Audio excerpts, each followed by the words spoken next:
No vídeo de hoje, eu quero falar com você a respeito de diabetes, abordando sintomas, prevenção e tratamento dessa doença. Quer saber um pouquinho mais sobre o assunto? Então assista esse vídeo até o final.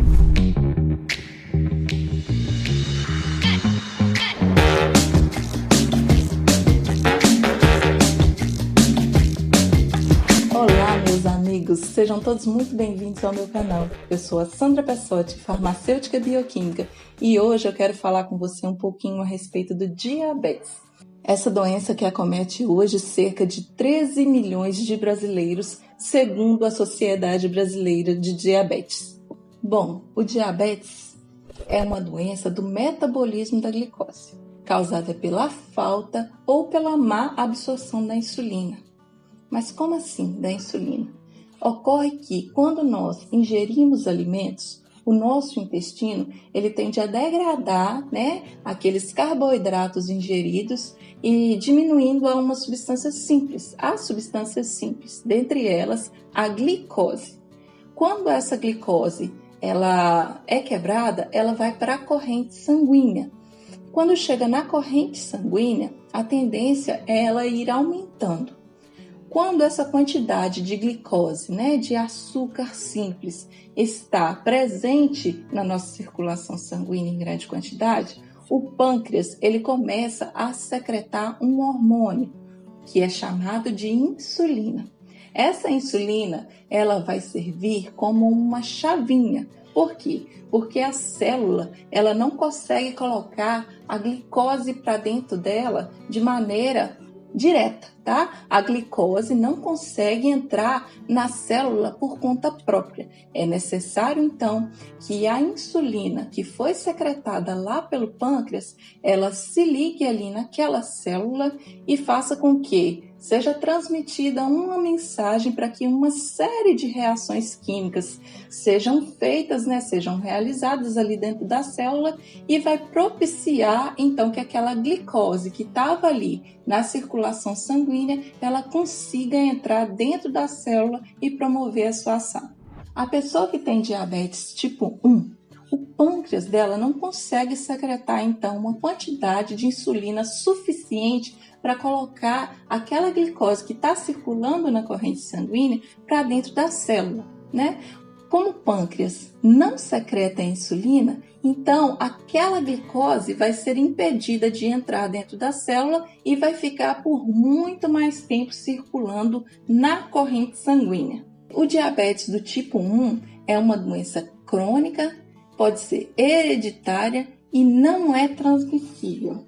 Ela acomete, na maioria das vezes, crianças e adolescentes, mas isso não significa que ela não possa acometer pessoas mais velhas. A pessoa que tem o diabetes do tipo 1, ela é chamada insulinodependente. Por quê? São necessárias injeções diárias de insulina para auxiliar que esse processo de colocar a glicose para dentro da célula aconteça. A causa do diabetes tipo 1 ainda é desconhecida. Já as pessoas que têm o diabetes do tipo 2, o pâncreas até secreta a insulina, mas as células não reconhecem adequadamente essa insulina, ou seja, elas não conseguem aproveitar a insulina de forma adequada. Dessa forma, a glicose circulante também não consegue entrar dentro da célula e fica por muito mais tempo circulando na corrente sanguínea. A incidência de diabetes do tipo 2 ocorre muito mais em pessoas com idade superior a 40 anos, mas também pode acontecer em pessoas mais novas. A causa do diabetes tipo 2 está muito relacionada a taxas de triglicérides alta, a sobrepeso, a sedentarismo, a hipertensão e a hábitos alimentares inadequados. Um outro tipo de diabetes que acontece muito é o diabetes gestacional. Ele ocorre, então, durante a gestação, quando a mãe costuma aumentar de peso excessivamente.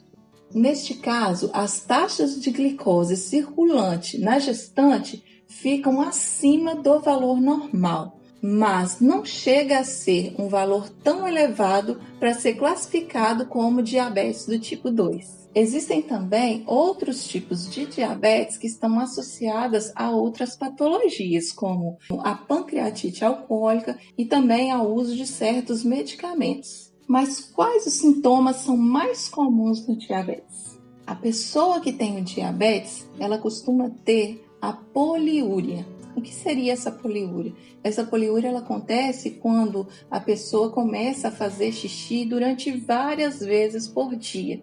O fato dessa pessoa fazer muito xixi vai fazer com que ela desidrate muito mais rápido, e isso também vai gerar um outro sintoma que é sede. Então a pessoa que tem o diabetes vai fazer muito xixi, vai se desidratar e vai querer tomar muita água. Outro sintoma é a visão embaçada. A pessoa terá, então, alterações visuais. Poderá ter também impotência sexual, ela poderá começar a ter muito apetite e mesmo assim ter uma perda significante de peso, ter infecções da pele, começar a ter feridas que têm difícil cicatrização.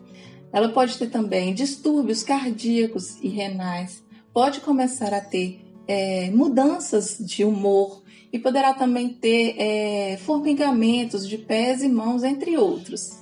Os fatores de risco que auxiliam na instalação do diabetes são a obesidade, que não está descartada em crianças, principalmente a obesidade infantil. Ocorre também pela hereditariedade, ou seja, passa de pai para filho. Então, se o pai é acometido de diabetes, ou a mãe tem o diabetes, ou algum familiar tem o diabetes, é muito mais fácil que eu também possa vir a ter esse diabetes, a desenvolver esse diabetes.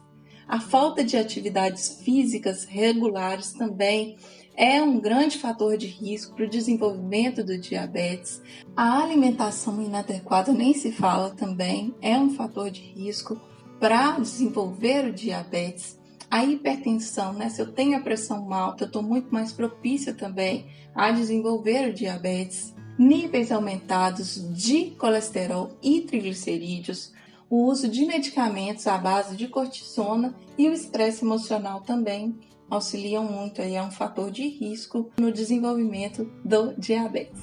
Mas como diagnosticar essa doença? Além de todos esses fatores de risco e aqueles sintomas que eu disse anteriormente, o seu médico em uma consulta também pode te solicitar que realize alguns exames laboratoriais. E esses exames laboratoriais vão auxiliá-lo no diagnóstico do diabetes. Então, os exames de sangue mais comuns para o diagnóstico do diabetes são a glicose em jejum, a glicose pós-prandial, a curva glicêmica e a hemoglobina glicada. Na glicose em jejum, a pessoa vai fazer, então, 8 horas no mínimo de jejum, vai até o laboratório, onde será colhida uma amostra de sangue e nessa amostra será avaliada a dosagem de glicose circulante no sangue. Na glicemia pós-prandial, também será colhida uma amostra de sangue, porém, essa amostra será colhida, na maioria dos casos, na maioria das vezes, 2 horas após a ingestão de alimento. E na maioria das vezes ela é feita após o almoço. Então a pessoa almoça, a partir da primeira garfada, ela vai anotar o horário e 2 horas após o início da alimentação, será então colhida uma nova amostra de sangue para ser avaliada a glicose circulante. No teste oral de tolerância à glicose, é oferecido então ao paciente um líquido com sobrecarga de glicose logo após aquela coleta da glicose basal que eu mencionei anteriormente.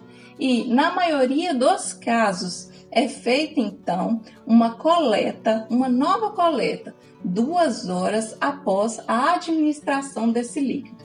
E isso vai auxiliar o médico a ver como que o seu organismo se comporta no jejum e como ele se comporta logo após a administração de uma sobrecarga de glicose, uma sobrecarga então de açúcar. A hemoglobina glicada ou a glicohemoglobina também é um exame que auxilia nesse diagnóstico. né? Ela passou a fazer parte, então, deste diagnóstico de diabetes. E ela reflete uma dosagem de glicemia referente aos últimos 120 dias. E como nós vamos tratar essas doenças? A pessoa que tem o diabetes do tipo 1, como eu disse lá no princípio, é necessário que ela faça administração de doses diárias de insulina. Essa pessoa ela deverá ser acompanhada pelo médico e por uma equipe multidisciplinar, assim como os outros tipos de diabetes também. Mas neste caso, ela precisará ser acompanhada porque vai ser prescrita para ela uma quantidade ideal de insulina para ser administrada para que a glicose circulante ela fique em níveis normais. É bom que todo diabético do tipo 1 tenha em casa um aparelhinho chamado glicosímetro. Esse glicosímetro auxiliará então nas medições diárias da glicose na corrente sanguínea. Ele é feito através de um piquezinho que a pessoa faz na pontinha do dedo, né, onde é colocada então uma fita e essa fita é inserida nesse aparelhinho, o glicosímetro. Ele vai avaliar a dosagem de glicose naquele momento. A própria pessoa também poderá fazer a utilização da injeção de insulina, porque ela poderá ser aplicada na barriga, poderá ser aplicada na coxa, nos glúteos e no braço. Além da insulina, alguns médicos podem associar, podem prescrever alguns medicamentos orais para auxiliar no controle do diabetes. Isso aí vai depender de cada caso. Já os pacientes que apresentam o diabetes do tipo 2, a primeira coisa a ser feita antes de se iniciar o tratamento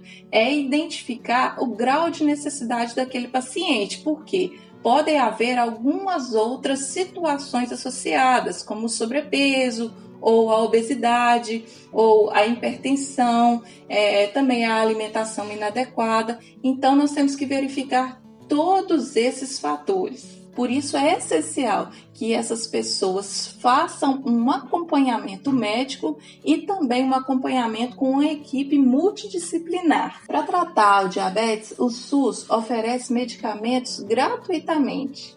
Esses medicamentos eles são financiados pelo Ministério da Saúde e são liberados em farmácias chamadas farmácias credenciadas. São fornecidos então pelo SUS as insulinas e também os medicamentos orais, que são a glibenclamida, a metformina, a glicazida, que ajudam a controlar o índice de glicose no sangue. O diabetes é uma doença séria e, se não tratado corretamente, poderá evoluir para uma série de doenças.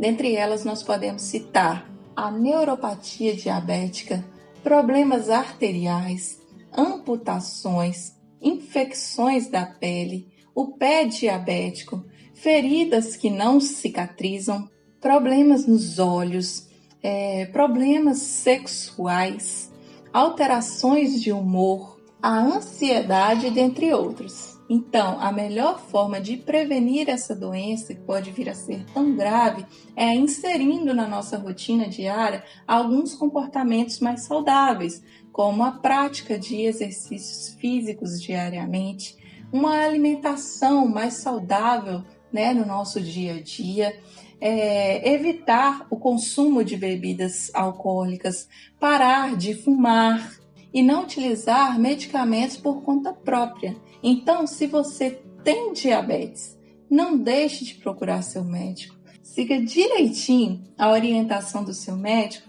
e da sua equipe multidisciplinar, que você poderá viver normalmente tendo esses comportamentos saudáveis. Tá bom, pessoal?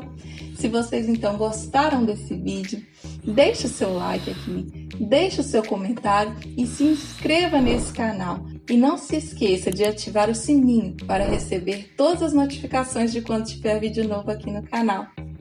Beijinho para vocês, fiquem com Deus e até o próximo vídeo.